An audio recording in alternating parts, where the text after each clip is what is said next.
Hello, everybody, and now welcome to the opposite of what just happened on our IWriterly's channel. Assuming you put yours out first, I don't know. Anyway, today I'm going to be talking with an author tuber, something I have never done before, about the process of establishing a brand, getting published, being a YouTuber who does these things. It's going to be a blast.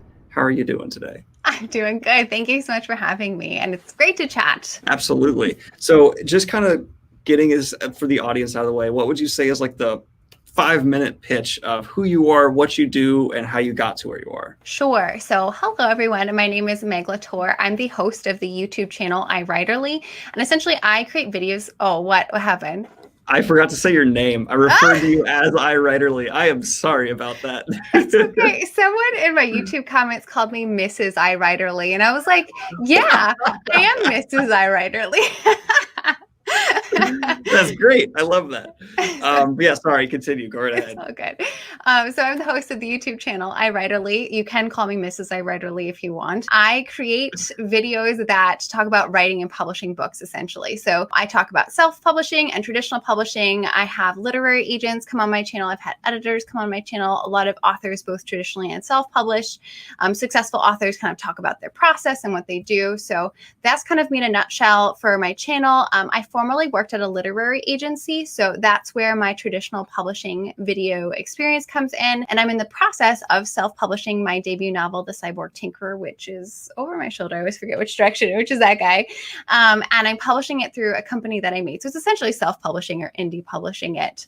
And so that's where my self-publishing content comes from. And so how did you necessarily get started doing all this? Yeah, so I think it was 2016. I was working full time and I was also writing on the side. So I was working in corporate and writing on the side. And I was like, I would like to learn how to traditionally publish my book. And so I started digging into the world of Twitter and I found out about literary agencies. And so I did a ton of networking and eventually I applied to intern at a literary agency. And then I interned for a few years. And then I was promoted to what was titled Literary Agent Apprentice, which is sort of like the equivalent of like an associate agent in that you take on clients, you pitch them their books to editors at publishing houses. And then I worked with other agents who did that as well, kind of in the training process.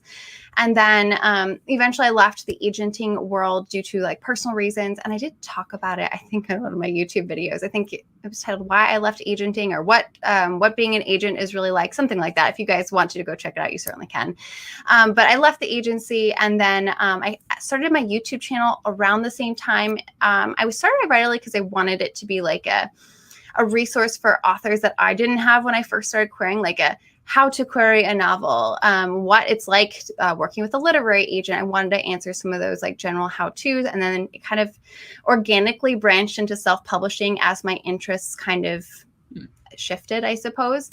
And so it's kind of an educational resource that's branched into like an author platform pseudo thing, because now I have my own books coming out, which is, super exciting. Great transition there into your book. But first, I just want to say you had apprentice in your job title at one point. Yes. Infinitely cool. That's just something I'm always jealous of when I hear it. Yeah. I'm a fantasy nerd, I suppose, with the apprentice in my job title. So your book itself, I'm sure, you have to have your 5-minute pitch down for Pat. But to my audience here, what exactly is the book that you've crafted and put out yourself? Contrary to popular belief, and theoretically, because I worked at an agency, I should be good at pitching, but I am not. So I have some notes, and I'm gonna look at it. But the short pitch for my book, so it's called the Cyborg Tinkerer, and it comes out November 17th, 2020. But the short pitch is a circus competition, a tinkerer tasked with removing the losing cyborg's implants. Who is she to protect when she falls for both the handsome ringleader and a beautiful acrobat? I basically didn't want to follow any genre rules for this book, which is part of the reason why I chose to self-publish it. But it's an adult steampunk space opera romance, and it's pretty steamy. So if you guys don't like sex on the page, don't read it. It's not going to be your thing. It's also an own voices novel. So I identify as bisexual. My leading protagonist is also bisexual. So if you like action adventure with a hearty smattering of smutty scenes and LGBTQ plus representation, Cyborg Tinkerer might be your thing. Steamy steampunk is probably a new favorite title for a genre. That is fantastic. Where did your inspiration for the novel specifically come from, though? How did the concept behind it come to you? That is a good question. And I don't know that I have ever one moment where I'm like, aha, this is where like a novel idea came from. But I remember talking with one of my colleagues at a conference when I was working as a literary agent. And they had mentioned something totally unrelated. And all of a sudden I was like, cyborg circus. And that was like the first initial idea. I wanted to create a cyborg circus. And I'm a big Renaissance fair, steampunk nerd. I do cosplays and stuff when, we can all get together in person. It's safe to do so. And so I was like, I'm going to make it a steampunk cyborg circus. And then it kind of evolved from there. Then I was like, who's going to lead the story? What is this actually about? And so it kind of evolved from there. Right now I'm planning for it to be a trilogy, but we'll see what happens. So many things have started as trilogies and ended up as still ongoing on book 10. Right. So as someone who's been in and out of the publishing industry, is it kind of like, oh, you've seen the meat being packed? It's a little like, that's why you're going this alternative route. Like what led you to go this route for being published? That's a fair question. And a lot of my viewers ask that. They're like, hey, you have a lot of connections with agencies. Why didn't you go the traditional publishing route? And it's a totally fair question. For me, I think, and I tell authors this, think about how you measure your goals and your success. So what does success mean for you? And for this particular book, there were a couple of reasons why I chose to self-publish. So the first reason was the marketplace. Adult steampunk is a tough sell in traditional publishing right now. So the market is constantly shifting and, vampires are out, vampires are back in, they're out, they're back in. So I think, the marketplace is constantly shifting and what people want. So I could have sat on the book and waited for the market to shift. But, I chose not to, obviously. Another reason was creative control. I wanted a chance to have my hand in the publishing process and to be able to have a say on things like the cover and the plot summary in the back of the book jacket and all that. Another reason is higher royalties. I'm a mom and I have a mortgage. I live in a place where it's extremely high taxes. And so money was a factor into, I need to find a way to support my family. So you can make an upwards of 70% royalties on your ebooks, depending on how you publish them and where you publish them. So the average royalties for traditional publishing, depending on the format and depending on the publisher, it's very varied and there's no one answer, but I would say around 10% is pretty typical. So 70 to 10%, big difference. And then if you, that you sell the copies. So I already had a platform built in. Anyways, my goal was to be a hybrid author, meaning I publish books both traditionally and both self-publish them. And so for me, it was just a matter of deciding which came first and what aligned with my goals. And my personal skill set. You are at a position now where you've almost run the entire race. You got copies of the book behind you. You have a release date. Now looking back, though, at where, advice you could give yourself back when this concept was still just getting formed, what would you tell you? So this is my first book, right? And I've spoken to a lot of authors, and a lot of first-time authors have a really tough time with reviews. And I would just tell myself, be like, don't even hop on Goodreads. It's not even worth it. Have someone you trust go on Goodreads, get that reader feedback. And I think it's good to know what readers are excited for, especially if it's a series. So if they're like, I love this character, and you're like, you do? It'd be really good to know that they like that character so I can include that character in or have nice little nuggets in book 2.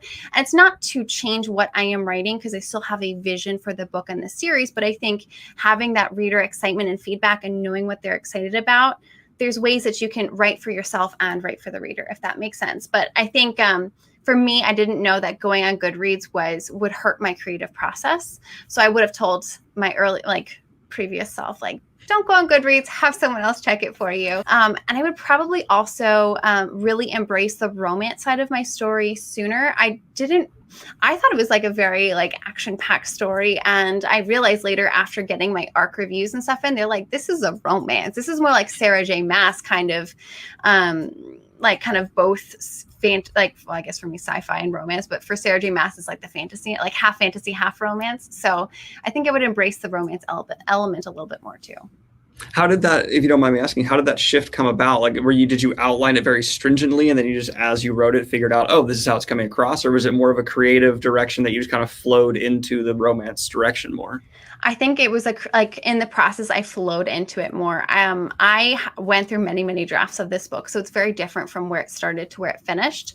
Because I worked with critique partners and beta readers, and then I worked with 3 editors before, shipping it off to ARC reviewers. So I think it kind of shifted into the more romance than I anticipated. And also, I think as authors, it's really tough for us, if we're both the author and the publisher, to be able to put a name onto our book and say, hey, this is what my book is about. But if you have a publisher, they can be like, hey, this is how we would market your book. So I think as a self-publisher, that is one thing that you learn along the way, how to market your book most effectively. And maybe I just was like, I think this is this, but I didn't have that objective stance on it. That's okay. Yeah, I can see that. It's interesting you brought up Goodreads as a creative blocker almost at times. And I think that's something that I, as a reviewer, often think about. Like, I never want to hurt an author. That is never my goal.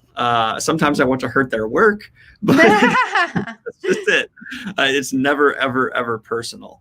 Yeah, that's actually a conversation I hope to have with more people on the other side of the aisle. If I'm on the review side, they're on the writer side more in the future. But that's great response.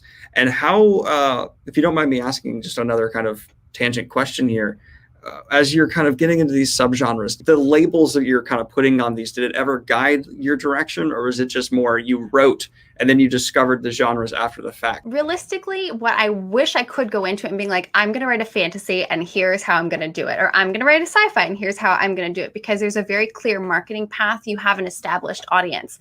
But for me, I was like, I want to write a book that I would want to read. And so there's a lot of passion in that. And that's a good thing. And you can hopefully, we'll see, people can hopefully read that on the page, because I was like, I want to write this thing that I want to read. And then things happen in the creative process that by the end of it, I was like, wait, actually, what is this?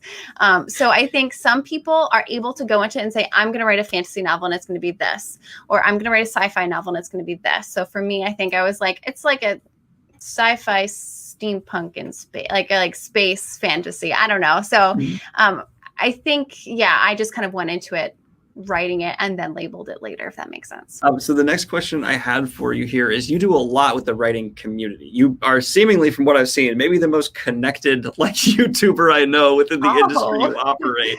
How did that start out? Because I know like people ask me, how did you get this author? Now I want to ask you, how did you get in touch with all these different people? What was your process? I don't know that I have like a single answer. I started out with the agenting side of things, right? So I worked in the agency side of things. And then I think I'm like inherently curious. Like, part of the reason why I love doing collabs and interviews is because I want to ask questions I'm really curious about. And I love to like talk with people, and I just like to like talk with people, I guess. So I started out with the agenting side of things. And then, YouTube channels are kind of a great excuse to talk to people. So you bring them on and you pick their brains. And so I got to do that with a bunch of agents. And then I did that with a couple of traditionally published authors. And then I kind of shifted to talking to indie authors. And then I was picking their brains. And that was part of the reason why I chose to self-publish, because I was interviewing indie authors. And I'm like, you're making 6 figures a year and you're doing X, Y, Z. And that's amazing. And so, kind of opened my mind. And then I kept asking more questions and talking to people. So I would say for anyone who wants to get really invested in, say, like the writing community online, just don't be afraid to ask questions and put yourself out there. Like, I put myself out on there on Twitter for years, and then I kind of branched into like YouTube. But I think just constantly asking questions and not being afraid to ask. Like one of my dear friends, Jenna Moresi, is on this platform. And I remember the first time, like I think I had 3,000 subscribers at the time. And I just reached out to her. I was like, hey, would you like to do a collaboration? And she said yes. And I was shocked. And same thing with you. When I reached out, I was like, I love your stuff. You want to like chat? So I think it's just, putting yourself out there. You just never know what'll happen. Yeah. And generally, everyone I've met in this industry has been super nice and willing to talk. So this is going to be a rather strange question, but I hope you don't mind. As talking with all these people who have been published or are deep in the industry, your confidence as a writer, has it been, are you more confident because you talk to all these people who are like, I did this, that, and that, and you go, oh, okay, I can take away from that and learn? Or is it kind of, for me, it's almost chaotic because everyone has a different answer for everything. So it's almost like, I don't know which direction to go, and there's all these different polls. How has that affected you? That's a really good question. And I think this is going to be subjective based on the person. So like another person in my position would probably react differently. But for me, I liked, like, basically having all these connections and asking all these questions. So I like before I published the Cyborg Tinkerer helped me decide how I wanted to publish it. So I went to my agent friends and I picked their brain. And then I went to my indie author friends and I picked their brain. And then you just kind of have to go with your gut. So I would say sometimes it's confusing and you're like, I don't know which direction to go in. And other times they give you a tip and you're like, oh my gosh, you helped me avoid this roadblock. Thank you so much. For me, it's just been, I ask questions to people when I'm hoping for an answer, and then you just go with your gut kind of at the end of the day. Yeah, it's something where it's like, I get so much feedback. That's people not having the confidence to put pen to paper, not that they're typing, so put finger to key. But it's to me, it just seems like the number one thing is start and just go, and then you'll find it from there. But it's good to hear that I'm not the only one who feels like there's all these different ways and avenues and pieces of advice out there, especially for writing process. And I'm a big believer for writing process. Like a lot of times it's go with your gut, right? And you're like, but what does that mean? I'm the new kid on the block. And so sometimes go with your gut. You won't know how, like what your gut instinct is or what to do or get that feeling until you've written several books. And that, at least that's what happened for me. I wrote those first few books and people are like, go with your gut. And I'm always like, I don't know what I'm doing. And then now that I've written like a number of books, I've been writing books for about 10 years. I now understand what that means. Go with your gut. So it might just be a matter of gaining experience to be able to kind of discern through all the voices. Absolutely. Absolutely. And so this is going to bring me back around to the real star of the interview here. Your book is coming out soon. I'm excited for you because anytime someone's getting published, I'm like, yes. So you said, I'm sorry, November what day? 17th. Got you. See, I just now it's in people's heads more.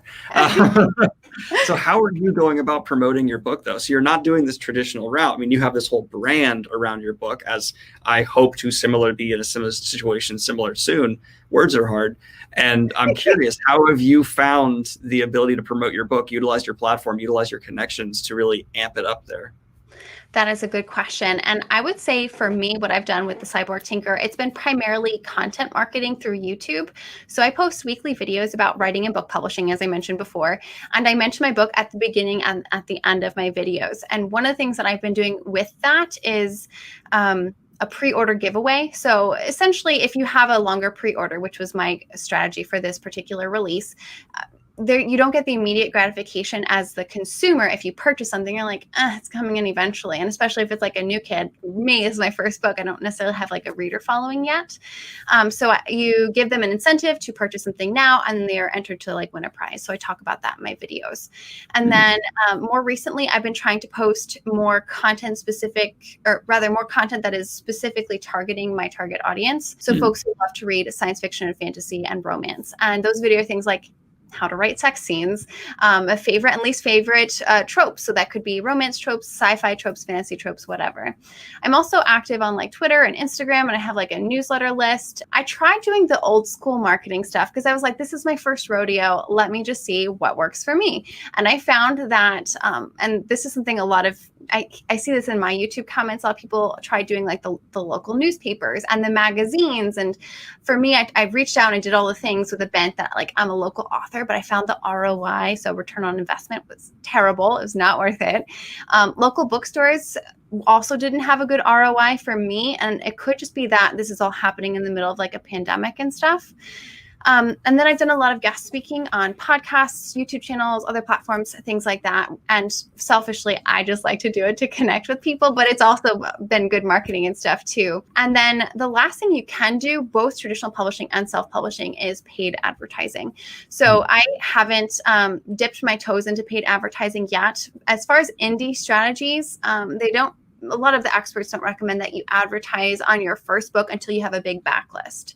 So once you have a big backlist, you advertise book one, and then hopefully you get that read through throughout the series. So one day I hope to advertise on places like Amazon and BookBub, and maybe like Facebook and Instagram too. I'm terrified because I've heard the return on investment of that kind of marketing is great, but I'm terrified as everyone hears it's great, then it will be less great because then it'll become a flooded market. But I mean, it'd be lying to deny that people like you have you and me have huge advantage over most people, because we can say, hey, you know how you subscribe to my channel, 200,000 people or whatever? Well, buy this book now too. Do it. You like me, you'll like it. Yeah. Probably won't, but you know, it's an undeniable advantage. Yeah, so I really appreciate the candid answer there, because I know it's kind of sometimes strange to talk about marketing you're doing behind the scenes, but I think it's also very useful to get out there. And so this is something I'll ask everybody, and I need to know, what are you currently reading? That is a good question. And I'm always intimidated to give that answer because I feel like you're so well read. But I'm currently on a bit of a romance kick. I'm reading, or I've been reading the Wicked Villain series by Katie Robert. I've also been reading The Poppy War by R.F. Kong. I'm not sure if I'm saying her last name right. And The Power of Hades by Eliza Rain and Rose Wilson. And then I recently finished Dark Dawn by J. Kristoff. I think that was like the third book in the Nevernight Chronicles. I read like 20 books at once. Sorry. See, I used to be that way, but I had to cut it down. I was like, because I read so many books, like I need to focus, because wait, no, Gandalf's not in Witcher, damn it. Like, yeah. So, how did you like Dark Dawn? I actually am curious about that one. I really, really liked it. Overall, I thought that I felt like the first two books were really, really fast paced with everything that was happening. So there's a couple of moments where things slowed down and you got to enjoy the moment. And there was like a couple of really intense battle sequences. The ending was bittersweet, but J. Kristoff had said as much on like social media and stuff. So I kind of anticipated a bittersweet ending, but I thought it was an engaging read. He broke my heart a little bit though. So again, a bittersweet thing. Fair enough. And I would just like for you to take the moment to self-promote. I'll be sure to have pre-order links. I'll have a link to your channel. You said you're on Twitter, Instagram, I imagine. Are you TikToking? Are we TikToking here? No, no, not on TikTok. Okay. So I'll have all those links down below. But so you have the Cyborg Tinkerer coming out November 6th, 17th. I'm dyslexic. It's all good. 17th, November 17th. Yeah. And I look forward to it. And there will, I imagine, be a review here on the channel. I think I have that on my TBR. So yes, there will be. Awesome. Well. And thank you so much for coming by, Meg. Yeah, thank you so much for having me. I really appreciate it. And now the fake goodbye, because we always talk afterwards, because that's how interviews work. Goodbye.